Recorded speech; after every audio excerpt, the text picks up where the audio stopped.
예, 어제 늦게까지 혁신이 혁신하는 데에서 논의하는 의총회를 가졌습니다. 이견이 없지는 않았습니다. 그리고 전체적으로 혁신안의 큰 방향에 대해서 찬성했습니다.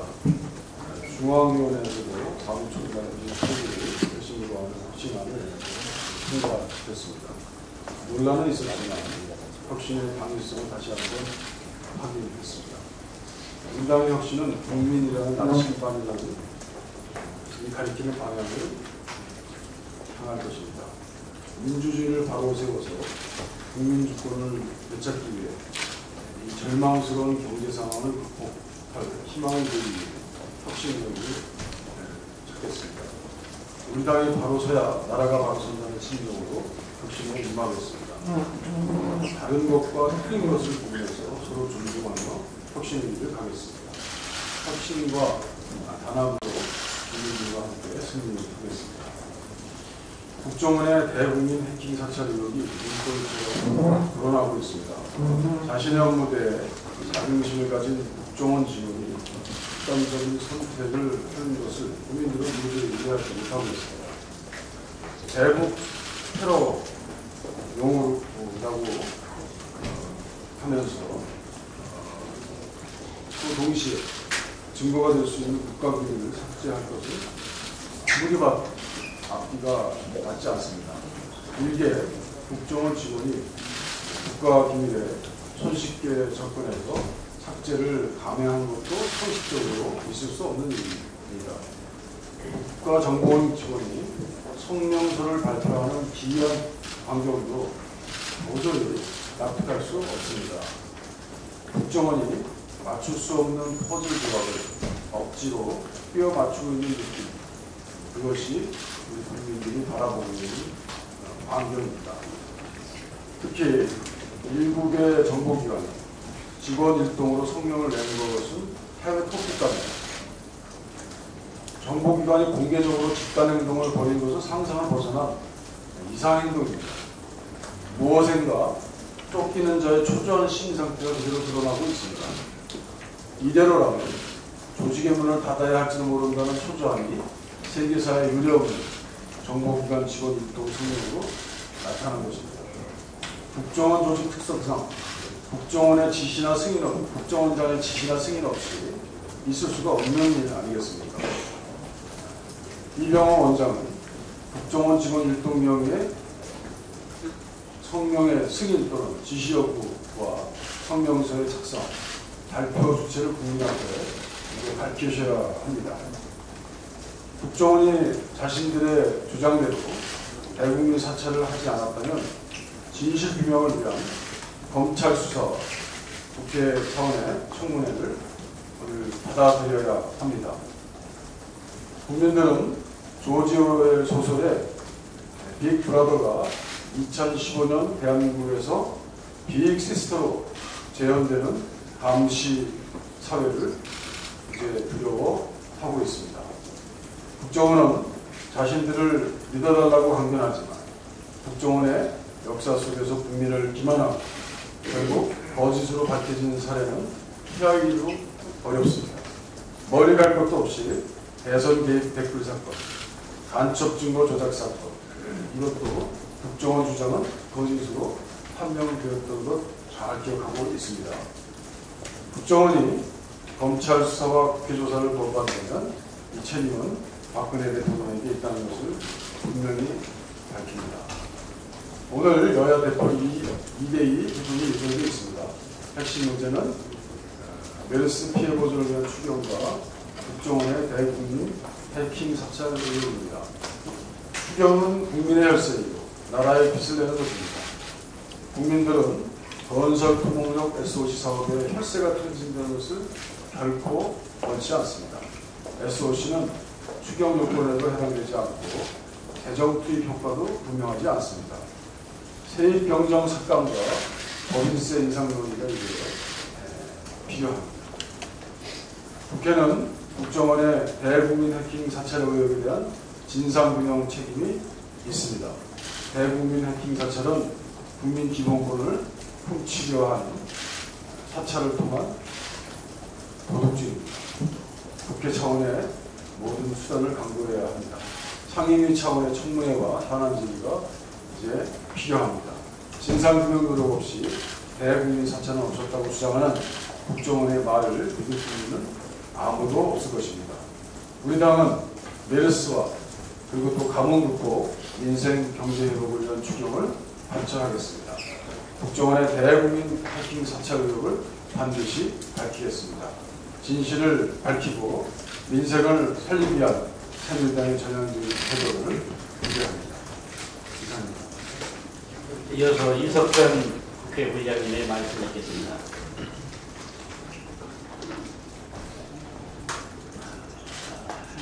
국정원 해킹 프로그램과 자살 사건으로 국민 의혹이 증폭되고 있습니다.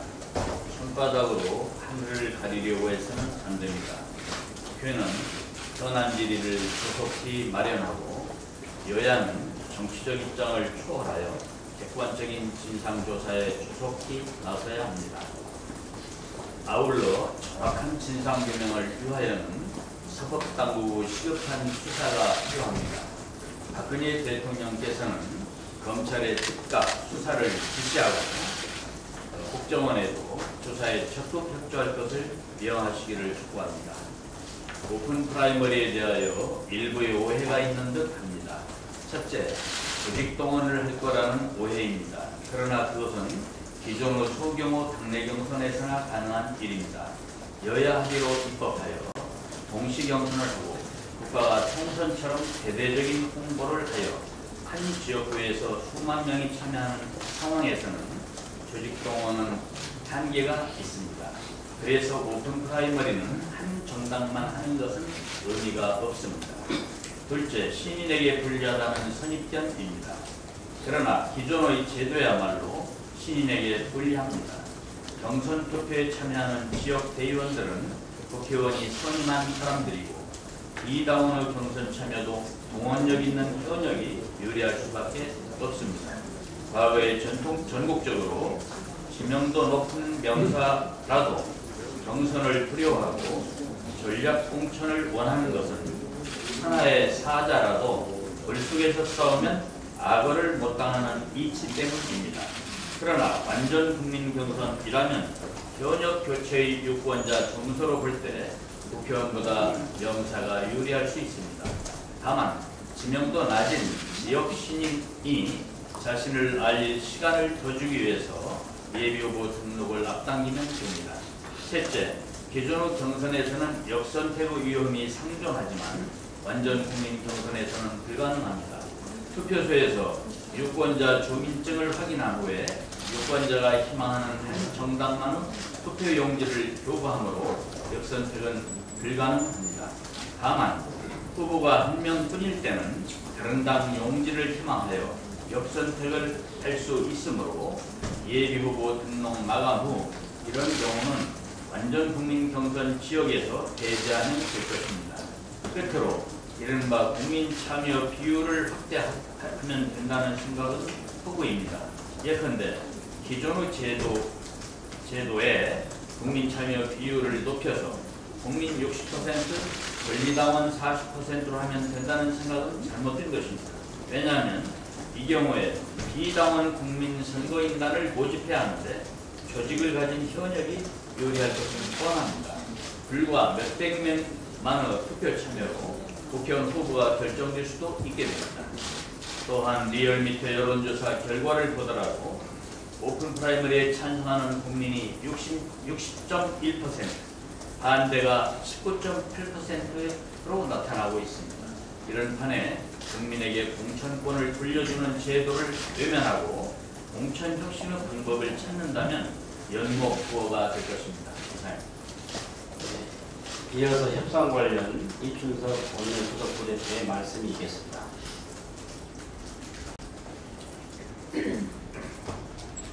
국정원이나 새누리당에서는 전 세계에서 35개국이 이 해킹 프로그램을 불편대고 우리나라처럼 시끄러운 나라가 없다고 입을 보고 있습니다.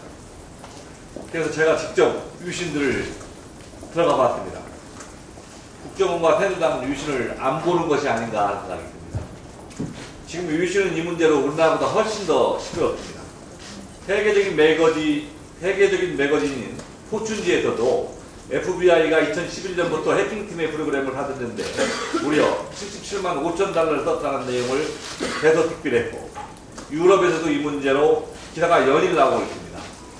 키프로스 경우는 이러한 프로그램을 구매했다는 이유로 정부기관장이 해임주고 사퇴하기도 했습니다. 국민들이 사생활을 침해당할 수 있다는 공포에 떨고 있는데, 이것을 구매한 정부기관은 오히려 그 책임을 야당과 국내 언론에 돌리고 있습니다.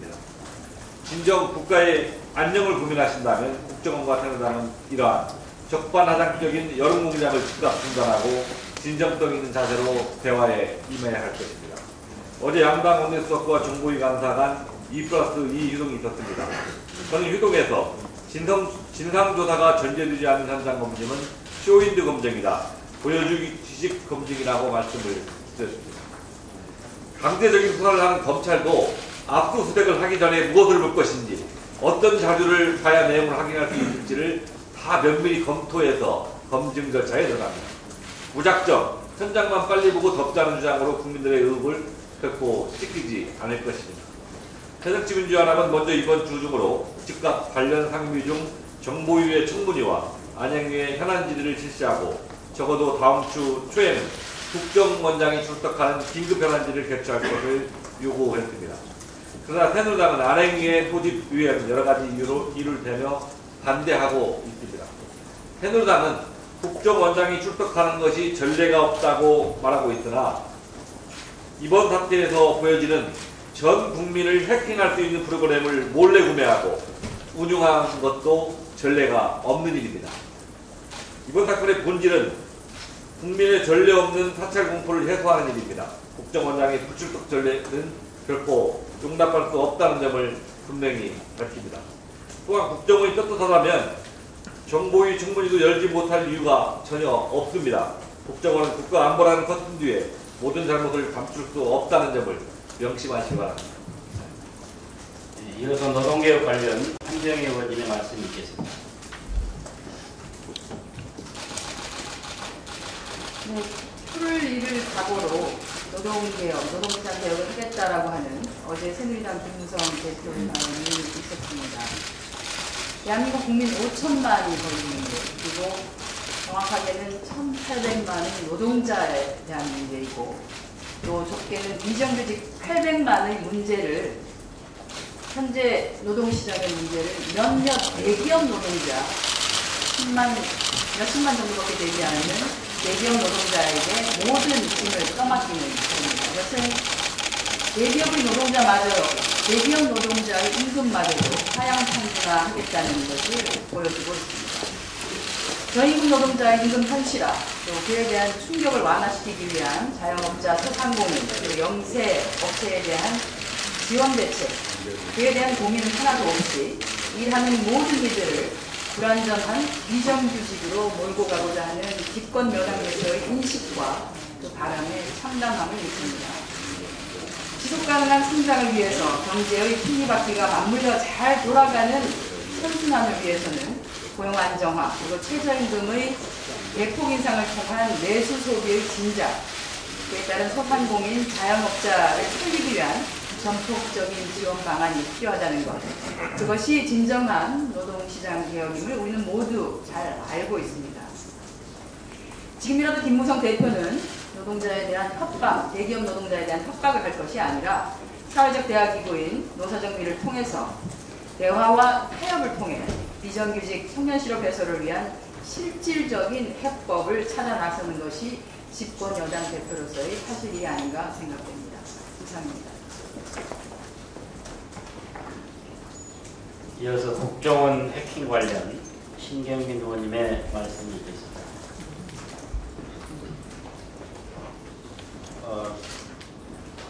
국정원의 정보 사찰이 직원 자살과 겹치면서 사망한 국정원직원이 숨진 지 며칠이 지난 지금 국민 어느 누구도 납득할 만한 자살 이유를 짐작조차 하지 못하고 있습니다.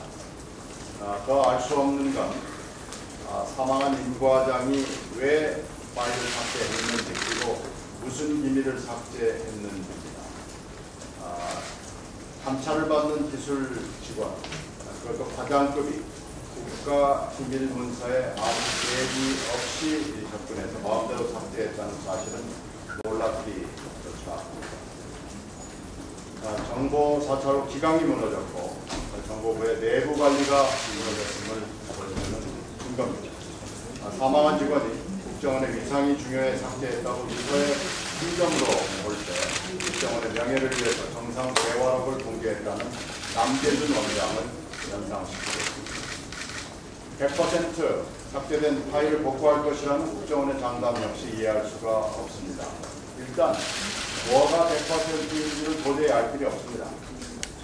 그리고 전산을 전공한 뒤 20년 동안 국정원에서 이 일을 맡아온 기술자가 파일을 지웠다는데 국정원이 태어난 것도 매우 이상합니다. 바로 얼마 전 댓글 사건 당시 국정원은 직원이 준 컴퓨터 파일은 도저히 복구할 수 없다고 답했습니다. 어느 말이 진짜인지 국정원의 실력이 어느 정도인지를 알 길이 없습니다. 지난 금요일 오후 늦게 국정원은 국정원 입장이라는 보도자료를 내고 로그 기록을 정보위원회에 공개하겠다고 비상조치 이례적이라는 장면과 함께 깜짝 설명을 내놓았습니다. 이때면 다음날 오전에 죽기로 결심했던 임씨가 이미 자료를 삭제했던 시점으로 보입니다. 국정원은 유서를 보기 전까지 아무것도 모르고 깜짝 발언만을 준비하고 있었다는 얘기가 나옵니다. 신분, 조직, 숫자도 밝히지 않는 정보기관 일동이라고 말하는 성명은 세계 역사상 처음입니다. 원장이 이 성명서를 결제했다고 해도 직원 일동은 공무원법과 국정원법 위반이고 결제로 불법이 치유될 수가 없습니다. 원장은 상임이나 청문회에 나와서 해명할 일이 하나 더 늘었습니다. 방대한 조직의 정보부원들이 몇 시간 만에 성명을 내놓는 일은 불가능에 가깝습니다. 정상 대화록 전문 공개에 이어서 우리 국정원은 사상 초유의 세계 역사상 처음에 대단한 일을 해냈고 심각한 업무 처리 능력을 갖고 있음을 다시 입증했습니다. 지금 벌어지는 이상한 일들은 이병호 원장의 스타일이 아닙니다. 이 원장은 알려진 대로 이스라엘 모사드처럼 절대로 노출시키지 않고 묵묵히 자기 일을 하는 게 국정원이 지향할 길이라고 누누이 강조해왔습니다. 지금 스타일은 원세훈 스타일이고 남재준 스타일입니다. 누가 이번 사태를 지휘하는지 알 수 없다는 뜻이기도 합니다. 중요한 사족 하나를 달겠습니다. 사이버 보안에 관한 국제적 연구기관인 스티븐 레비 14년 연초에 이태리 해킹 회사에 대해서 고발하면서 문제의 회사가 주목을 받게 됐습니다. 그런데 이번에 공개된 14년 3월 24일 이 회사 측의 이메일을 보면 이 이메일은 언론사들도 다 가지고 있습니다. 한국 국정원의 시니어 매니지먼트가 이 고발 이후 국정원이 노출된 위험성에 대해 심각하게 묻는다는 내용입니다. 여기에서 영어 표기를 잘 보면 시니어 매니지먼트가 대문자로 써 있습니다. 이것은 국정원 수뇌부, 특히 국정원장을 뜻한다는 설명이 있었습니다. 당시 국정원장은 바로 남재준 원장이기 때문에 남 원장이 이에 답해야 될 의무를 지닙니다. 뿐만 아니라 14년 연초 이후 이태리 회사에 대해서 계속된 국제적 의문 제기로 이병호 원장이 당연히 취임 시에 인수인계를 받았을 것이라는 추측이 가능합니다. 7월 초 해킹이 보도된 이후에 알았다는 이병호 원장의 정보유출 증언은 흔들리고 있습니다. 이병호 원장이 이에 대해서 답을 해야 할 것입니다. 이상입니다. 수고하셨습니다. 기무사 정보유출 관련 백공기 의원님의 말씀이 있겠습니다. 네, 기무사 기밀 유출 사건과 관련해서 짧게 말씀드립니다. 어제 국방부 기자실은 국방부의 거짓말 브리핑으로 인해서 기자단이 격렬히 항의하는 일이 있었습니다. 지난 10일 기무사 소속 현역 소령의 군사 기밀 유출 사건에 대해 브리핑하면서 중국인에게 넘긴 자료 가운데 사드 관련 자료는 없었느냐는 질문에 사드 관련 자료는 요청하지도 전달하지도 않았다고 답변한 것이 문제였습니다. 그러나 군 검찰의 공소장에는 비밀을 넘겨받은 중국인이 사드 관련 정보도 요청한 것으로 드러났고 이로 인해 기자단이 우국을 끌어오르는 것입니다. 언론은 국민의 눈과 귀를 대신한 중요한 역할을 합니다. 국방부는 언론에 대한 사실 왜곡 브리핑이야말로 국민의 신뢰를 잃는 데 크게 일조하고 있음을 명심하고 브리핑 과정에서 원선을 빚은 사실을 철저히 규명하여 다시는 이런 일이 재발되지 않도록 하는 조치를 촉구합니다. 국정원 해킹 관련 최민희 의원님의 발언이겠습니다. 해킹하다 해킹당해 해킹한 거 들킨 국정원, 해킹도 문제, 들킨 건 또 다른 문제입니다. 이후 국정원의 대응을 보면 국정원이 얼마나 허술하고 무능하며 후한무치한지 스스로 증명하고 있습니다. 안보 외교론을 내세워 언론의 재갈을 늘리려 하고 야당을 겁박합니다. 국정원입니까? 걱정원입니까? 국정원의 모든 정치 공작은 선거로 통합니다. 부품 공작들이 그랬고 NLL 대화록 때 그랬습니다. 대선 댓글은 말할 것도 없고요. 이 해킹 프로그램 유독 선거 전에 구입했습니다. 해킹 프로그램이 하필 그때 개발됐다. 이런 말도 안 되는 말씀 새누리당 하지 마십시오. 새누리당이 이토록 국정원을 옹호하고 나서는 이유, 국정원 없이 선거 치르는 게 두려워서 그러는 겁니까? 저희는 최고의 전문가 안철수 대표, 전 대표를 중심으로 국민안전지키기위원회를 꾸렸습니다.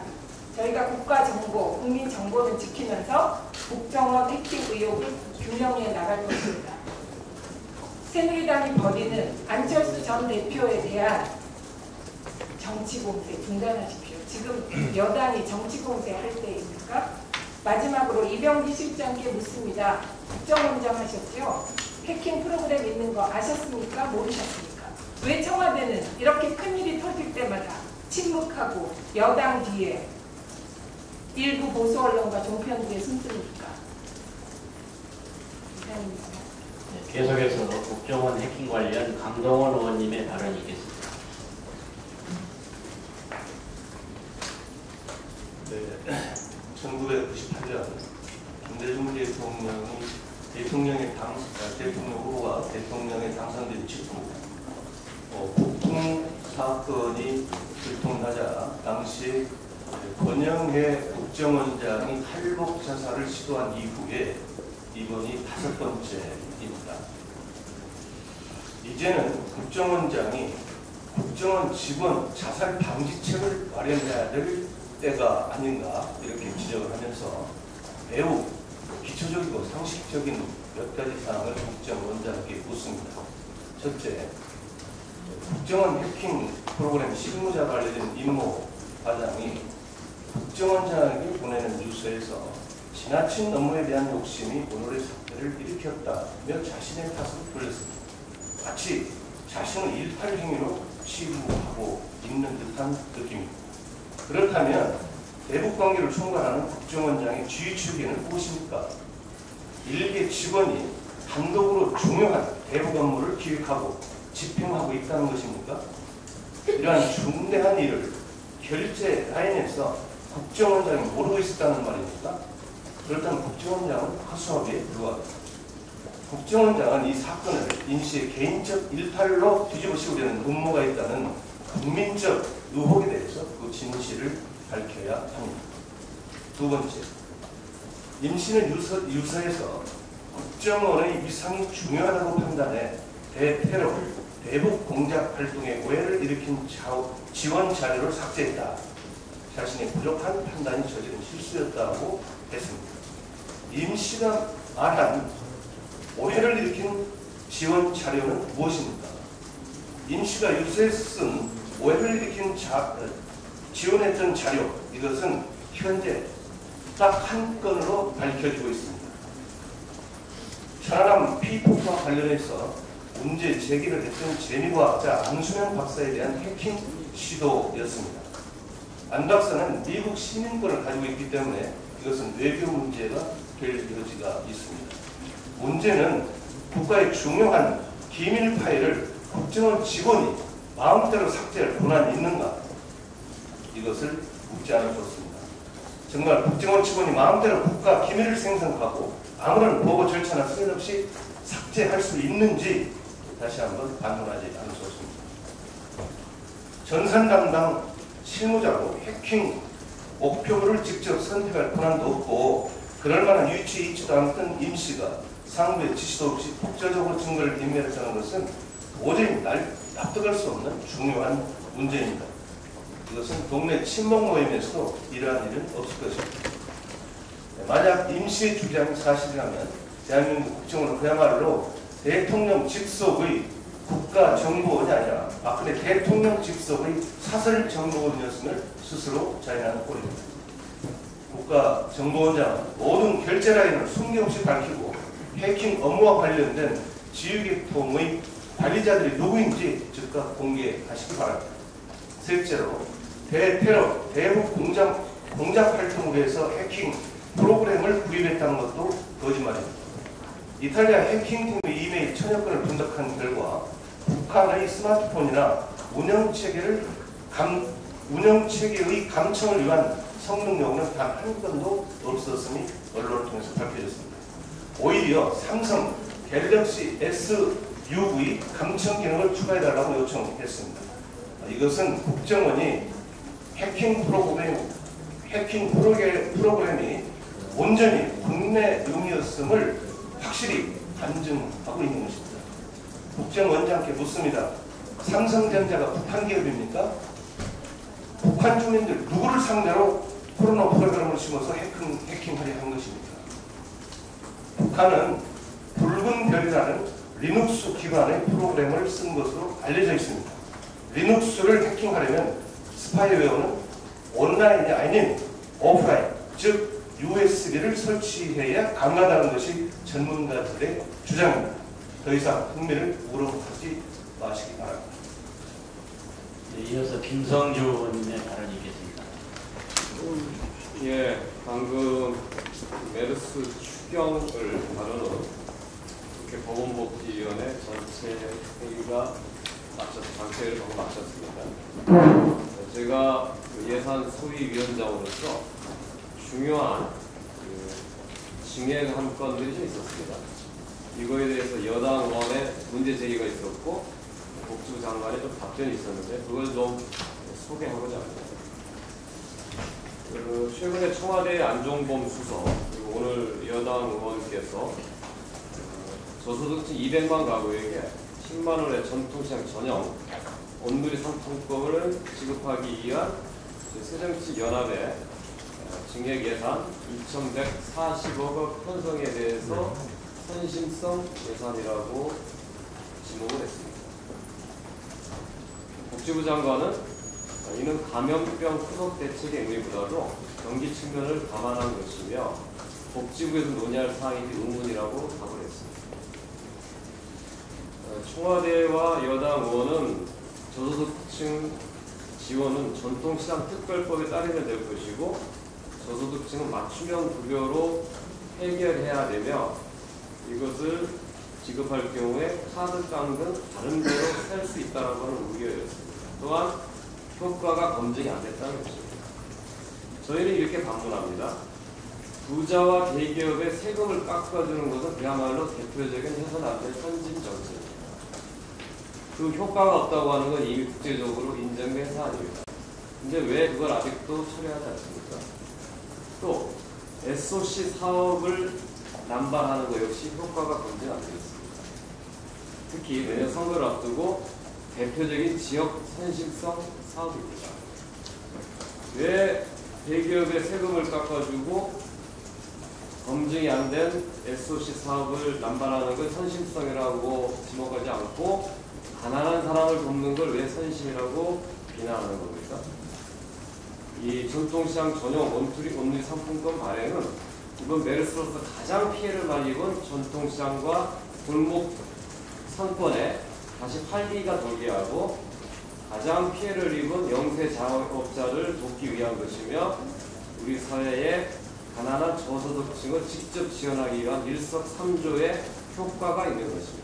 이미 유럽은 많은 사회수당 정책으로 가처분 소득을 늘려줘서 내수시장을 튼튼히 해서 경제 위기로부터 극복한 사례들이 많습니다. 이제 우리도 그야말로 대기업을 위한 선심 정책, 폭언 정책을 벗어나서 직접 어려운 국민들을 돕는 직접 지원 정책으로 전환해야 할 때입니다. 이유에 대해서 청와대와 정부, 여당이 즉각 호응에 나서시기를 간절히 부탁드립니다. 이상입니다.